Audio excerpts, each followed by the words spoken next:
Have you ever wondered why some people seem to just get building wealth while others, well, it feels like they're just earning a paycheck?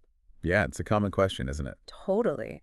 And today we're diving into a really fascinating perspective on this. It comes from a recording titled Unlocking the Secrets of Money: Why Entrepreneurs Work for Free.mp4. Hmm, And it features this sort of rich dad figure's viewpoint. that's right. And this isn't, a dry academic paper or anything. It's more like a direct personal account of a pretty unique financial education. Okay.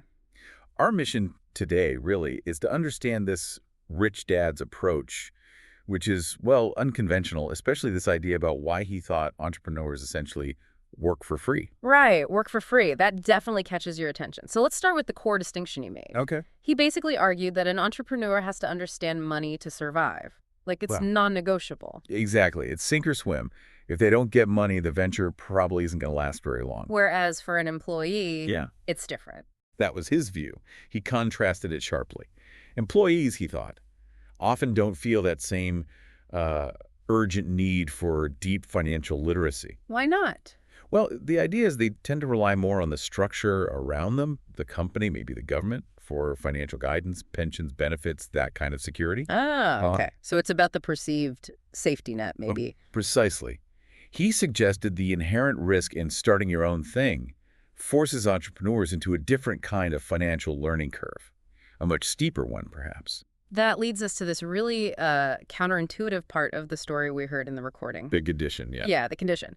The speaker, as a kid, starts learning from this rich dad, but the rule is no pay. He would never be paid for his work there. It sounds completely backwards at first glance, doesn't it? Why work if you're not getting paid? Exactly. What was the logic? Well, the rich dad's reasoning was apparently very direct. Yeah. He literally said, "The moment I pay you, you think like an employee." He genuinely believed that getting a regular paycheck, that expectation, could actually hinder the development of an entrepreneurial mindset. So it wasn't about free labor, it was about the psychology. It seems so. He wanted to focus squarely on learning the ropes, on understanding how to build value, how money really works, not just how to collect a wage for hours put in. You can almost picture the kid, right? The speaker mentions being 9 years old and hearing, you never want a paycheck, Yeah, he said his head cracked in half. which just shows how, deeply ingrained that paycheck idea is, even for a child. It's the default way we think about work and reward. Absolutely.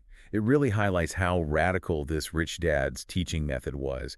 He was deliberately trying to rewire that default thinking. Shifting focus from the immediate cash to the longer term game. Exactly. It wasn't about the hourly rate or the weekly wage. It was about grasping the fundamentals of how assets are built, how wealth is actually created over time. Okay, so distilling this down for everyone listening, the key takeaway seems to be this.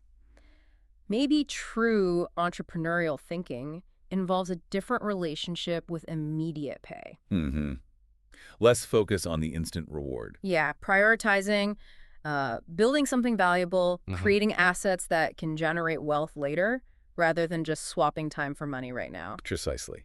And that working for free idea, it's probably not meant literally forever, right? Mhm. It's about that initial phase, that mindset cultivation. It's a framing device. Yes, exactly. To foster a mindset where the main goal is building something sustainable and understanding the financial engine behind it, rather than just chasing the next paycheck. So here's a final thought to chew on then. Does this perspective challenge how you think about work, about compensation? It's definitely provocative. Could embracing something like this work for free idea, maybe not literally quitting your job, but perhaps working on a side project, learning a new skill without expecting immediate payment, could that unlock a different way of thinking about your own ambitions? It's an interesting question to ponder. How might this apply to your own situation?